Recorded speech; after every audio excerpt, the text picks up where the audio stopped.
and welcome. In this Star Valor video here, we are going to do the top 10 things that you need to know about this game. So let's get started right here. There is going to be a perk that you need to get before level 10, and that is this Battle Rush right here. You have to kill a Ravager boss before reaching level 10, and you get 10% weapon damage and 20% shields. That is a nice perk to get, and you can get that pretty easily, I would guess. Well, it could be a little bit difficult, but you do have, in this tutorial, you do get a ship that joins you, and he will be a class 3 ship, and he'll run around and fight with you, and that will help out immensely, as he will do most of the work and take lots of the damage for you, and then you'll have an easier time of killing off that that little boss that you can find near the start of the game right there. You'll be able to find it, don't worry about it. And it's like kind of standard. It'll be like in one of the zones nearby of where your starting zone is. You'll be able to do that. But yeah, the next thing here is going to be, there's going to be mutually exclusive perks too. And these are the perks that are related to your 5 knowledge skills. And it's whichever knowledge skill you get up to level 25 first. And I recommend going with the hard worker one there, getting your geology up to 25 first. But there, you can pick and choose whichever one you want. Just be aware of whichever knowledge skill you get up to 25 first. You get a mutually exclusive perk that goes along with it. And you might want something like this, that does fleet damage if you're not going to stay with fleets later on, because you might not do that. Okay, so let's carry on to number 3 as we load this game up here for no reason. And number 3 is going to be, there is going to be another ship you can find in this game. It's going to be a class 5 ship, and the only time you can get it is if you're between level 15 and 25, and you go out of bounds in a pitch black zone. So a pitch black zone, it'll say pitch black on the map right there, and then you just have to go out of bounds, and then the event will happen after a couple seconds, and a class 5 ship will warp in there, and you have to go ahead and kill it. And the tip on killing that guy is just go behind it, because it has no rear facing weapons, or if it's totally random, but on mine it had no rear facing weapons, so I just took my small ship and went in behind it, and just kept keeping myself behind the ship along its rear end, and shooting it from behind while it was trying to turn and kill me the whole time, and it couldn't do nothing. So I got myself a free class 5 ship. Once you hit level 15, that is something nice that you should be able to do.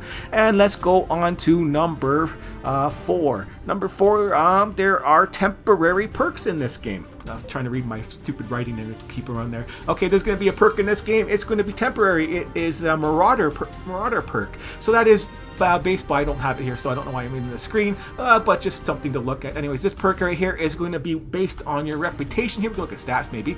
You are going to, if you get this perk, the Syndicate and the mining company are going to become hostile. You're going to go into negative rep on those, but the pirates become automatically friendly. So I could do this right now with my negative 130,000 rep, which I did, if I didn't save it. But yeah, so you come in there and all that rep is gone. You are now friendly with the pirates, and that rep will stay after that 30 minutes. If you keep killing the other humans and stuff like that, the civilians, that perk will keep adding on the time. So if you have 10 minutes left and you say, I'm not done with the pirates yet, you can go ahead and kill 10 more civilians, and then you've got another 30 minutes added on to that perk, type of thing. It'll stack up for you nicely. But then after that perk is done, the civilians are no longer hostile with you anymore, and you can start gaining rep with the Syndicate and the mining company once again. Maybe you have enough rep with the pirates and you got everything you needed from them, and you can start killing them off and then getting your rep back with the Syndicate. And then once they become close to neutral, do some more rep stuff for the pirates, do some more of their missions to get the rep back, and eventually you can become friendly with all of them. So that is something you can do, and at the start of the game it would be a little bit more simple than it would be at the end of the game, but just something you can do if you want to become friends with everyone. Just so you know.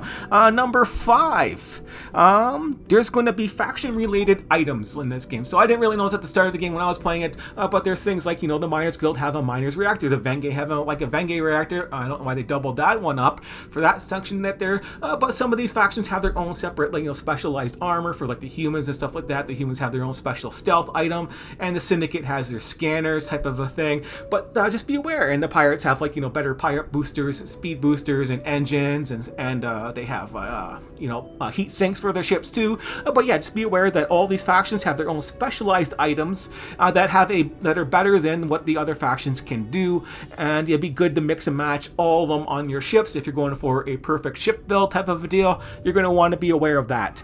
And number 6, in these little graveyards right here we go. This is why I'm here, to show you this. In the ship graveyard zones, there's going to be mines in the debris field. So like maybe you're not used to this, and you're flying around in your ships, and you're going through the debris fields, and all of a sudden you come into one of these ship graveyard zones, and you blow up and die because you got hit by a mine. Just be aware of that. I don't know why that's really a thing. That's something you should know, but it's something you probably obvious after the first time. But I wanted that in there in case you got caught by surprise. But the whole other real reason is here is in these zones here. You can see this little flashing right here, but there's no debris field on the screen. There's hidden debris zones in these debris fields in these zones, and these fields are in the green no matter what level you are. I could be level 1 and this will turn green, level 54. That means I can loot it for free, and I don't get the skill penalty for not having the skill power for it. I still get the full loot value right there, and you can get the maximum loot value out of whatever you get, which is usually just crap anyways, but you still can get the blueprints and stuff like that, even though the whole zone is in the red. And there's lots of these little zones right there, and same with the distress signals. There can be more than one. You can go to the distress signal and you find your one thing, but there can be 2 or 3 of these little things around those inside those little zones. So don't be limited to searching for just one. And for number 7, in those hidden debris zones, you can actually find a little epic class 1 ship, and that's one of the few epic ships in this game that that's how you find them, is in these little hidden debris zones, and with the distress signals and stuff like that, you can randomly find one of those ships in there. So on we go into number 8. Number 8 is this why I'm in this small ship, and in here right here, you have to kill these Ravager bosses that are higher level than you with a small class 2 or class 1 ship, and you have to kill like 5 of them to get an awesome perk in this game. Let me see if I can show you this perk right here, and the perk is called, I just don't remember what this name is. What is it called? Last Starfighter? No. It is... What is the symbol for this? Battleship Raid. Yeah, there we go. Battleship Raid. Defeat 5 Ravager bosses your level higher using a small little ship. 10% crit and 30% crit damage is pretty nice, and it can be easily done with the ship a ship I've showed you right here in the other video. I show you how to build small ships to kill Ravager bosses if you wanted to watch that or not. But yeah, it's just get a little Ravager boss like that, and then you can just go there and kill him. You stay dead, okay? Yeah, I'm not here. There you go. And kill them like that. Okay. I just wanted to add that in there for some fun. Number 9. Number 9 is the RNG factor. As you saw, that loot drop right there, maybe I didn't want epic small lasers or something, or whatever it is I got. Improved laser beam, yeah. Why would I want an epic improved laser beam? I don't know. I really don't. I'd rather have something cool. So what you can do in this game is just reload your game. So you can just sit there and reload your game and kill the boss again and try again for different loot. Now this RNG factor is the whole major thing in this game. So when you first warp into a zone, the whole zone is going to be basically randomized except for the space stations and stuff like that. But all the different things in there. So in these little maps right here, for example, on the ship graveyard and probably most of the other maps, there's going to be 3 events in this thing. There's going to be there's going to be escape pods, or there's going to be distress signals leading to an escape pod, or there's going to be distress signals leading to debris fields, or there's going to be a distress signal leading to a randomized ship, or there's just going to be a random ship. Lots of randomness in there. So when you warp in there, just be aware of that randomness. And if you don't like it, you could just just reload the game before you go into the zone. But once you're in the zone, if you go through there and you can save it, and then you move, say, a little bit forward like this, say I'm moving forward like this, and then all of a sudden a distress signal pops up. Where is a map that has one of those? Still, I can show you. There we go, right here. We can warp over there and show you what I mean. So what happened here is you go around their base and say, hey, okay, I'm gonna fly around this base, I'm gonna search the map out. I found this mining zone up here, I found the miner's base. I come up here, save the game all the time. This is the RNG factor of this game, where you can maximize your effect. Okay, so I come over here, I found this base over here. Maybe I got a mission to come to this base. I found it, I saved the game. Time to explore a little bit. I just move up over here a little bit, and then all of a sudden I get a distress signal signal.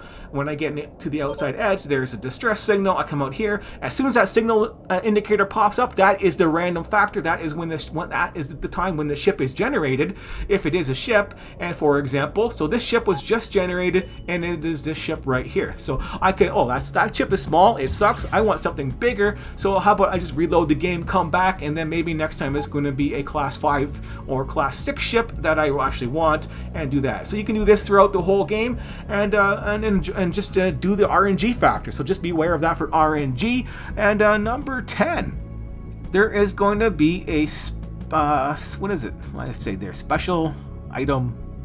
Oh yeah, special items. There we go. There are also special items in this game that you might be aware of, and it is on your ships there that you can find. You're going to find a combat mod and a warp mod. That's what they're basically called. They're combat mod and a warp mod. They are pretty neat. The warp mod, I don't show you in this ship right here, but the warp mod will make your warp distance it'll cut your warp distance by 40%, so you're going to get -40%, but the cost for warping can go up to like -97%, making it really awesome, because then you don't have to worry about all that battery power, and you can maximize your warp distance and not have to worry about the energy. And the combat mod, when you get that one there, you're going to be able to do, it acts like a heat sink and damage buff. So, and then you can keep stacking it. So you can stack like 10 of them if you really wanted to, and keep stacking those combat mods, and meanwhile you're getting extra heat sink value on your ships. And yeah, that's it. That's the top 10 things. And a little bit, number 11, I guess, is a little thing right there. Just so you know that if you scrap 2 items in this game, as long as they're not red in the technology department, as long as they're not red, and that means they're like, you're not going to be able to learn it. But you can scrap 2 items and you'll learn the blueprint, so you can craft them yourself. So go ahead and wait till you get 2 combat mods, scrap them, and then you can build as many as you want. Same with any other of the specialized items that you're looking for in this game for your ships. So that is it. That's my top 10 things you need to know about this game, and thanks for watching, and I'll see you next time.